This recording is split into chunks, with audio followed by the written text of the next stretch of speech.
के दिन जो मोदी जी यहाँ के जो बीजेपी एमएलए हैं, समझना है कि जिस तरह नरेंद्र मोदी उनकी सरकार उनके 303 सीट थे 2019 में पुलवामा करके जो 303 तक वो पहुंचे थे।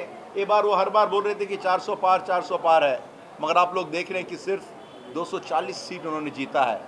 आज के दिन अगर वो पूरे देश में उनका अगर ये एनडीए का सरकार है, वो है चंद्रबाबू नायडू के बल पे है, नीतीश कुमार के बल पे है।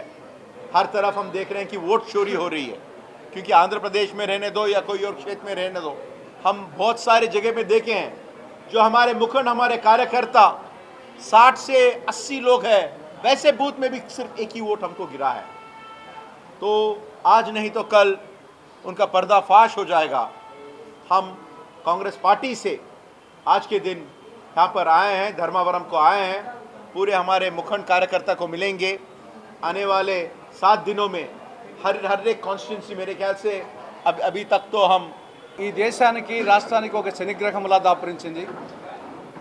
రాష్ట్రంలో తెలుగుదేశం వైకాపా పార్టీలు రాహుకేతువులుగా దాపురించాయి।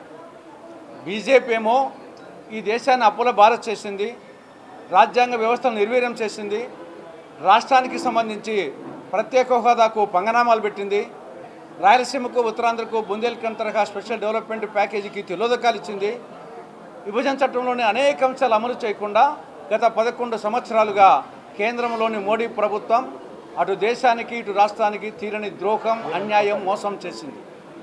రాష్ట్రంలో ప్రాంతీయ పార్టీలైనటువంటి జగన్ పార్టీ కానీ టీడీపీ కానీ బీజేపీ చేతిలో కీలుబొమ్మలుగా మారి నరేంద్ర మోడీ అమిత్ షా సిట్ అంటే సిట్, స్టాండ్ అంటే స్టాండ్ అనే పరిస్థితిలో ఆ పార్టీలు ఉన్నాయి। ఈ రెండు పార్టీలు, ఈ రెండు ప్రభుత్వాలు ఆంధ్రప్రదేశ్ను అప్పుల ఆంధ్రప్రదేశ్గా, అరాచక ఆంధ్రప్రదేశ్గా, ఆటవిక ఆంధ్రప్రదేశ్గా, మధ్యాంధ్రప్రదేశ్గా, జూదాంధ్రప్రదేశ్గా తయారు చేశాయి।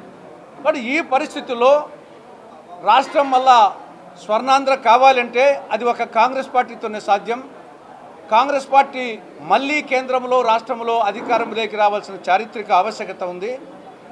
ఈ నేపథ్యంలో కాంగ్రెస్ పార్టీ మళ్ళీ అధికారంలోకి రావాలంటే కాంగ్రెస్ పార్టీ సంస్థాగతంగా బలోపేతం కావాలి।